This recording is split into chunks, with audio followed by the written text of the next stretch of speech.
हरे कृष्णा। दोस्तों, आज हम चर्चा करेंगे भागवत धर्म की महिमा की। देखिए, भागवत धर्म है क्या? भागवत धर्म वो धर्म है जिसमें हमारा पंचम वेद श्रीमद् भागवतम के अनुसार जो भी जीवन जीने का तरीका या जो भी जीवन जीने के उसूल, नियम, कानून, कायदे ये सब बताए गए हैं, उसके अनुसार अपने जीवन का निर्वहन करना, यही हमारा भागवत धर्म होता है। हमारे समाज में आज भी बहुत से लोग भागवत धर्म की महिमा को जानते नहीं हैं। उनके अनुसार केवल 4 वेद हैं: ऋग्वेद, सामवेद, यजुर्वेद, अथर्ववेद।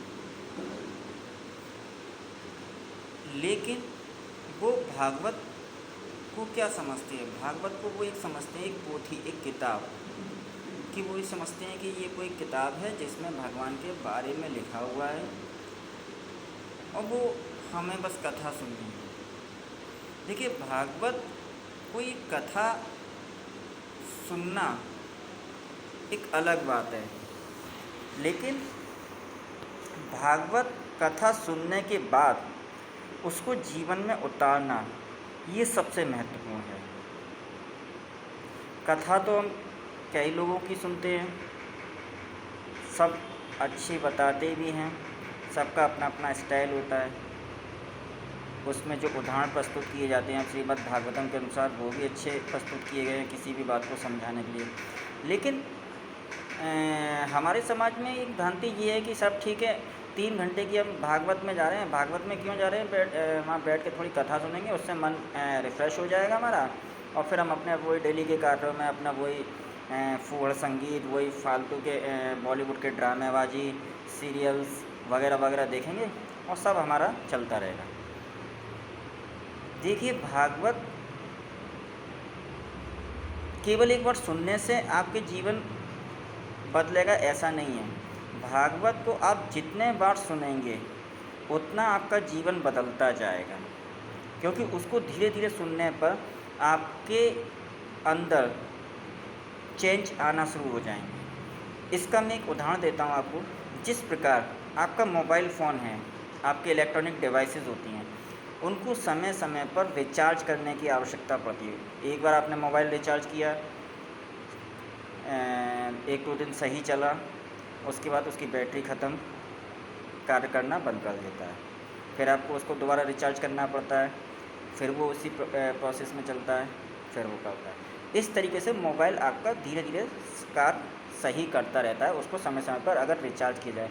सेम उसी प्रकार मानव बुद्धि और मानव मन को श्रीमद् भागवतम के अनुसार रिचार्ज करने की आवश्यकता होती है।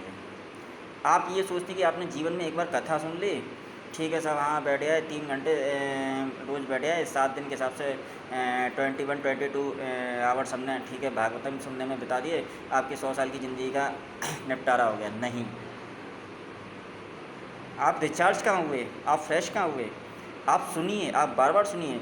आपने एक बार भागवत सुनी, अब आप भौतिक लाइफ में रह भी रहे हैं, साथ साथ आपके अंदर चेंज आएंगे, लेकिन भौतिक लाइफ आपको क्योंकि बहुत ज़्यादा प्रभावित भी कर जाती है, तो उसको फिर दोबारा से रिमूव करने के लिए, फिर उसको फ्रेश करने के लिए आपको दोबारा भागवत सुननी ही चाहिए। और उसमें जो जीवन जीने के तरीके बताए गए हैं उसको अपने जीवन में उतारिए।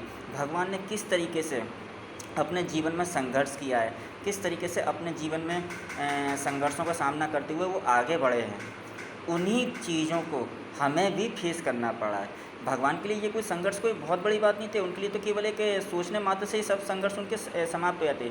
लेकिन उन्होंने ये संघर्ष इसलिए आपको अपनी लीला में दिखाए हैं कि आपको वो सही समझा सके कि जीवन में संघर्ष आने ही आने हैं और उन संघर्षों से हमें सामना करना ही करना है।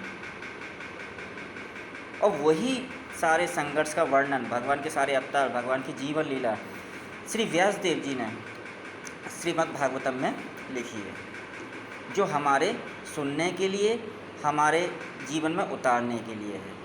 हमें भगवान के जीवन से प्रेरणा लेनी चाहिए कि भगवान ने अपने लाइफ में हमारे सामने क्या क्या लीलाएं करी हैं, किन किन संघर्षों की लीलाएं करी है।